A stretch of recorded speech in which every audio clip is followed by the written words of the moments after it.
Isu penjagalan Anies Baswedan pada pemilu 2024 belakangan ini santer ya. Apalagi media Tempo melaporkan bahwa ada sinyalemen, ada indikasi bahwa Ketua KPK itu akan mempidanakan Anies Baswedan berkaitan dengan korupsi di Pemda DKI Jakarta. Jadi Tempo merilis laporan investigasi dari yang mereka kumpulkan dari beberapa pejabat mengenai keinginan dari Ketua KPK yang ingin menjatuhkan Anies lewat kasus korupsi di KPK yang mereka tangani. Nah, memang kalau kita perhatikan sebelumnya Kak Anies memang sudah dipanggil oleh KPK yang berkaitan dengan kasus Formula E. Ini yang menarik di sini ya. Sebenarnya kasus KPK ini kan sebenarnya kasus hukum ya. Karena mungkin karena terjadinya itu di tahun politik ini ya, tahun 2022-2003 ini memang akan makin panas. Apalagi Anies Baswedan adalah salah satu capres yang masuk dalam 3 besar. Namun sebenarnya apa yang dilaporkan Tempo itu baru sebuah indikasi ya, belum sebuah fakta. Karena sebatas laporan yang mereka dapatkan dari pejabat KPK yang ikut dalam pertemuan dengan Ketua KPK. Namun sebenarnya yang menjegal Anies itu bukan KPK ya.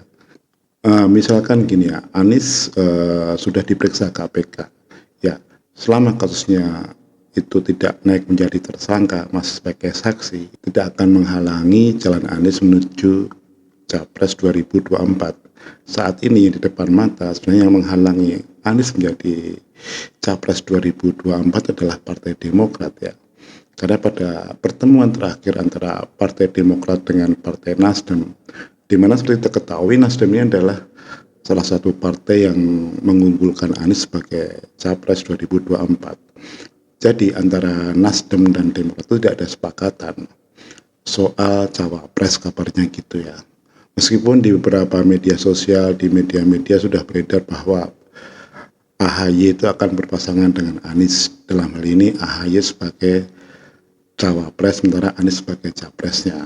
Nah, nggak tahu apa yang terjadi belakangan, ternyata itu nggak deal antara Nasdem dengan Demokrat ya. Apakah AHY pengen menjadi Capres dan Anies sebagai Cawapresnya atau sebaliknya.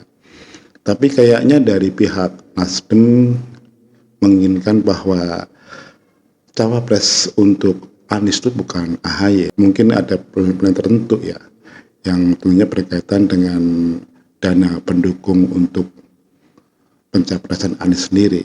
Ya, kalau memang misalkan AHY dan kubunya itu punya dana yang besar untuk membiayai, ya pasti akan deal. Karena persoalannya dalam sebuah pemilu, apalagi pilpres, itu yang penting adalah logistik dana gitu kan. Kalau mereka nggak punya dana ya jangan berharap cuma bisa mengandalkan idealisme gitu kan. Ya, itu nggak ada sejarahnya seperti itu gitu. Ini yang bikin mentok antara Nasdem dengan Demokrat. Nah, dengan tidak sepakatnya Nasdem dengan Demokrat itu tentu saja mengancam juga pencapresan Anies Baswedan karena Nasdem hanya punya sekutu yaitu PKS yang kalau digabung suara antara PKS dan Nasdem itu tidak bisa mencalonkan Anies Baswedan.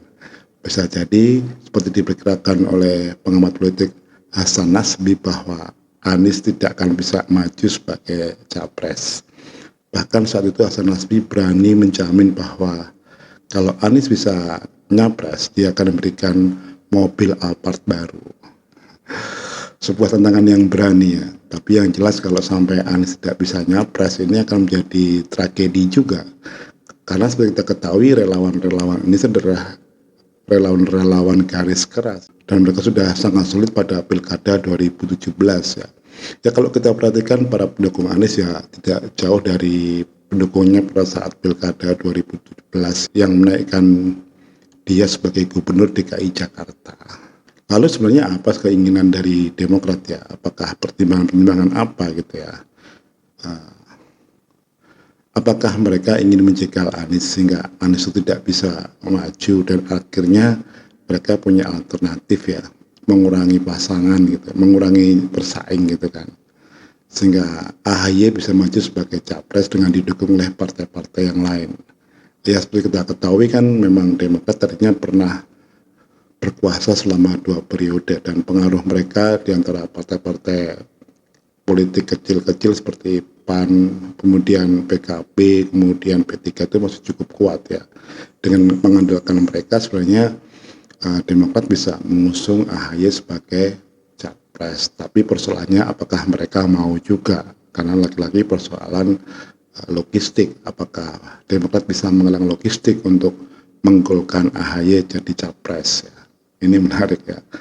Yang menarik lagi adalah ketika ada isu Puan Maharani akan bertemu dengan AHY. Ini juga menarik ya. Apakah akan ada agenda bahwa Puan akan menggandeng AHY dalam kontestasi politik 2024 sehingga rupanya AHY lebih memilih berpihak kepada Puan daripada pihak ke Anies ya.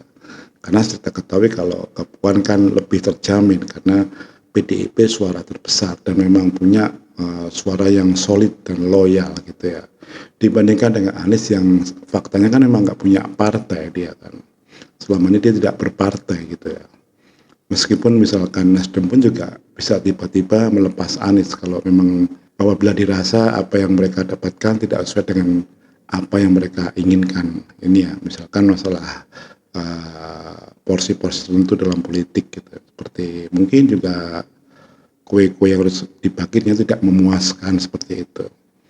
Jadi di sini sebenarnya poin yang akan menjegal Anies Baswedan itu justru Partai Demokrat ya, bukan KPK. Belum bisa dijadikan indikator bahwa Firly akan menjegal Anies Baswedan. Dan isu ini akan menggelembung ya. Dan mungkin publik juga lupa bahwa sebenarnya kalau hanya Nasdem dan PKS yang mencalonkan Anies tidak akan bisa maju sebagai capres.